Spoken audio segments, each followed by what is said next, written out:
Hello, class. This is Mr. Campbell again. We return to world history this week, taking a look at Imperial China and its collapse. So basically, what I'm going to be talking about is China from the year 1900 to about 1940. Imperial, of course, the word imperial is related to the word empire.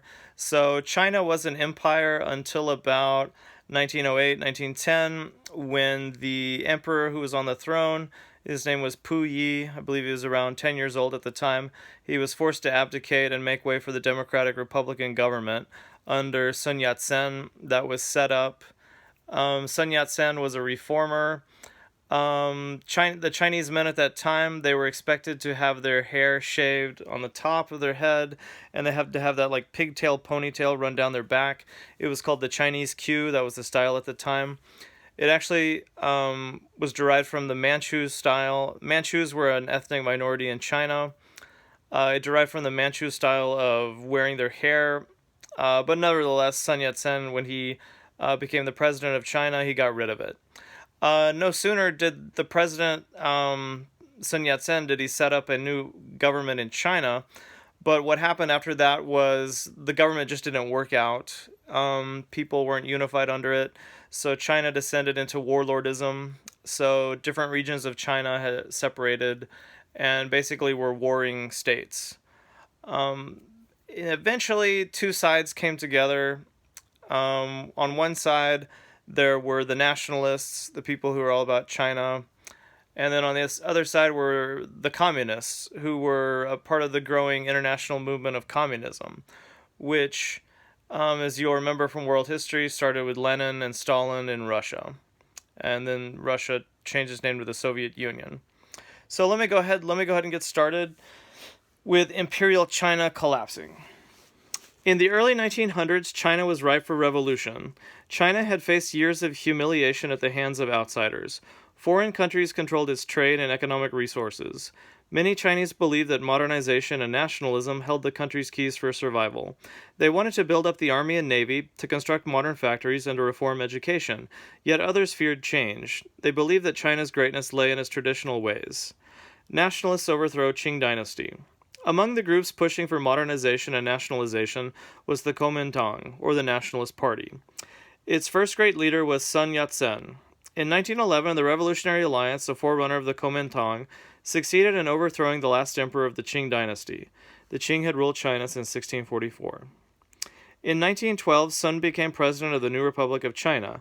Sun hoped to establish a modern government based on the three principles of the people: nationalism, an end to foreign control, people's rights, democracy, and three, people's livelihood, economic security for all Chinese. Sun Yat-sen considered nationalism vital. He said, "The Chinese people do not have national spirit. Therefore, even though we have 400 million people gathered together in one China, in reality they are just a heap of loose sand." Despite his lasting influence as a revolutionary leader, Sun lacked the authority and military support to secure national unity. Sun turned over the presidency to a powerful general, Yuan Shikai, who quickly betrayed the democratic ideals of the revolution. His actions sparked local revolts. After the general died in 1916, civil war broke out. Real authority fell into the hands of provincial warlords or powerful military leaders.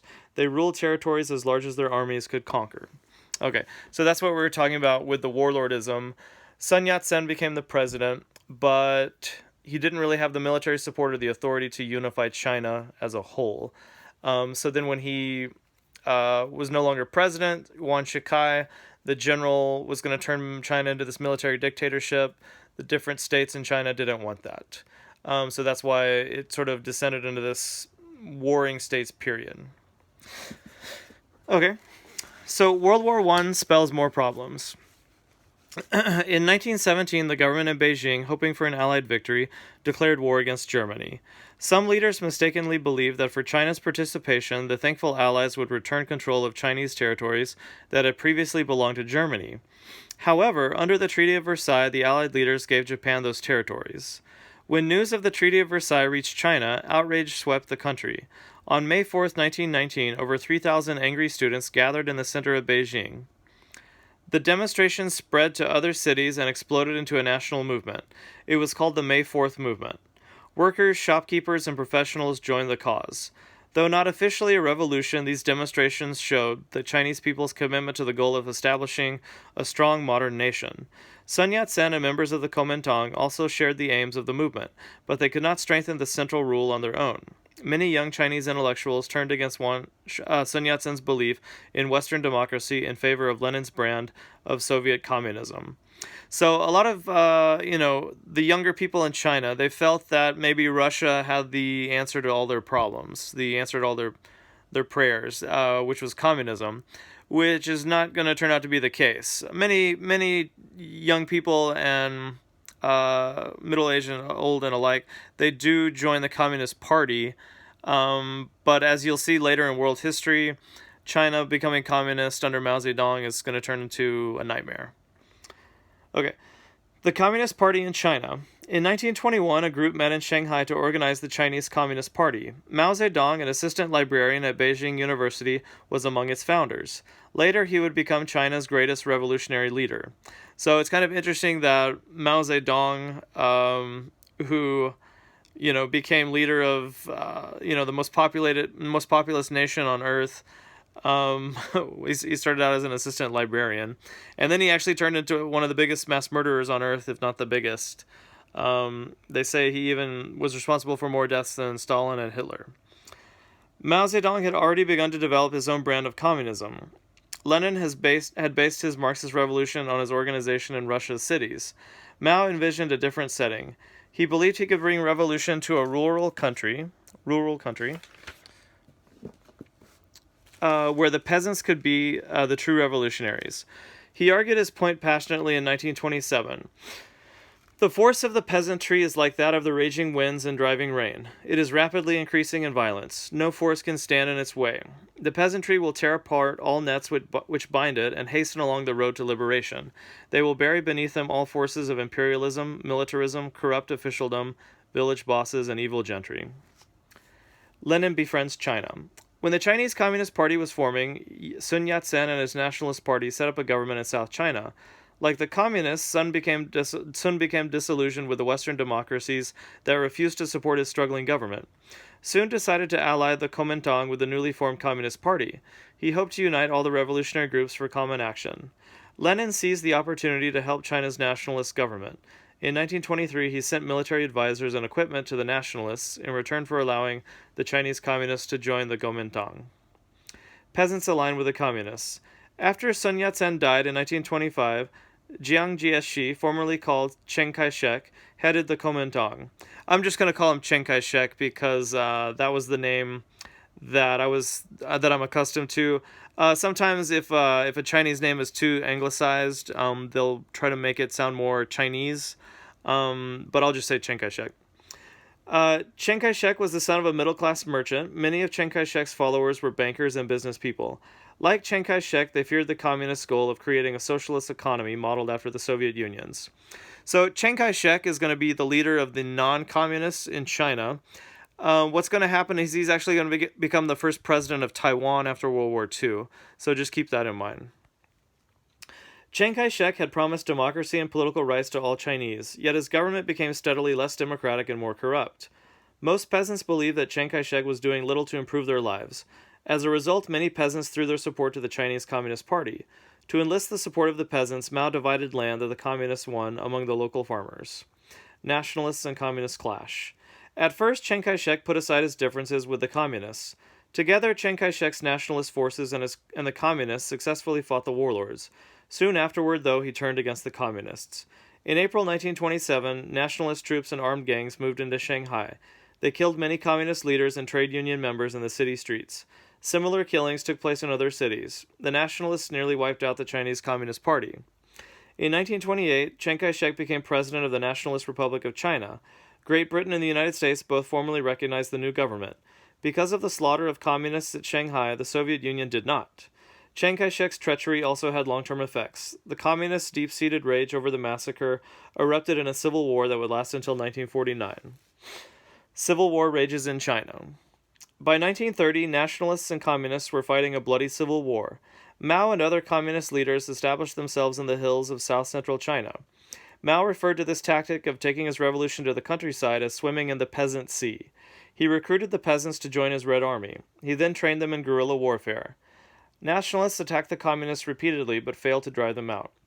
The Long March. In 1933, Chiang Kai-shek gathered an army of at least 700,000 men. Chiang Kai-shek's army then surrounded the communist mountain stronghold. Outnumbered, the Communist Party leaders realized that they faced defeat. Okay. In a daring move, 100,000 communist forces fled. They began a hazardous 6,000-mile-long journey called the Long March. Between 1934 and 1935, the communists kept only a step ahead of Chiang Kai-shek's forces. Thousands died from hunger, cold exposure, and battle wounds. Finally, after a little more than a year, Mao and the 7,000 or 8,000 communist survivors settled in caves in northwestern China. There they gained new followers. Meanwhile, a civil war between nationalists and communists raged. Japan invaded China. Civil war suspended. In 1931, as China fought Chinese, the Japanese watched the power struggles with rising interest. Japanese forces took advantage of China's weakening situation. They had invaded Manchuria, an industrialized province in the northeast part of China. In 1937, the Japanese launched an all-out invasion of China. Massive bombings of villages and cities killed thousands of Chinese. The destruction of farms caused many more to die of starvation. By 1938, Japan held control of a large part of China. The Japanese threat forced an uneasy truce between Chiang Kai-shek's and Mao's forces. The Civil War gradually ground to a halt as nationalists and communists temporarily united to fight the Japanese. The National Assembly further agreed to promote changes outlined in Sun Yat-sen's three principles of the people: nationalism, democracy, and people's livelihood. As you will later learn, similar principles were also serving as a guiding force in India and Southwest Asia. Okay, so basically what happens is, so there was the Civil War between the nationalists and the communists. The communists were on the verge of being defeated. They were literally scattered and hiding in caves in northwestern China. And northwestern China is kind of a remote, isolated part of China. I mean, geographically, it's kind of barren and isolated. What's been happening recently in the northwestern part of China is actually disturbing. The Muslim minority groups in China, they've been imprisoned, and they're going to like this communist re-education camp where they're trying to basically de-Islamicize them so they don't practice their Islamic religion.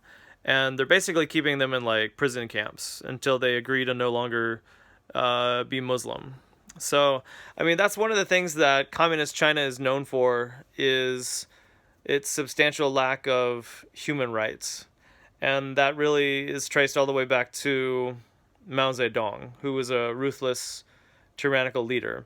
But at that time, he was kind of seen, during the Civil War, he was seen as like the underdog who was escaping, the ruthless Chiang Kai-shek. All right, so, and of course, as I read in the book, when World War II broke out in China, first the Japanese invaded Manchuria, which is just the northeastern part of China. They took control of Manchuria in 1931, pretty much without a fight. The former Emperor Puyi became the puppet emperor, meaning he was working for the Japanese, but they officially put him as their puppet so that the Chinese people would follow the Japanese authority in Manchuria. And then later, of course, 1937, 1938, the Japanese push inward during that time period to gain more of China. The Japanese really wanted China because they knew if they could control China, then they would pretty much control all of Asia. Japan, it was true back then as it is today, they lack resources. Geographically, their country has not had many resources. So that was one of the causes for the Japanese aggression, World War II. They needed oil, they needed more land, they needed more resources to feed their growing empire and their imperial ambitions. Okay, so let's go ahead and stop there for today. I appreciate y'all listening, and I will see y'all later. Okay, bye-bye.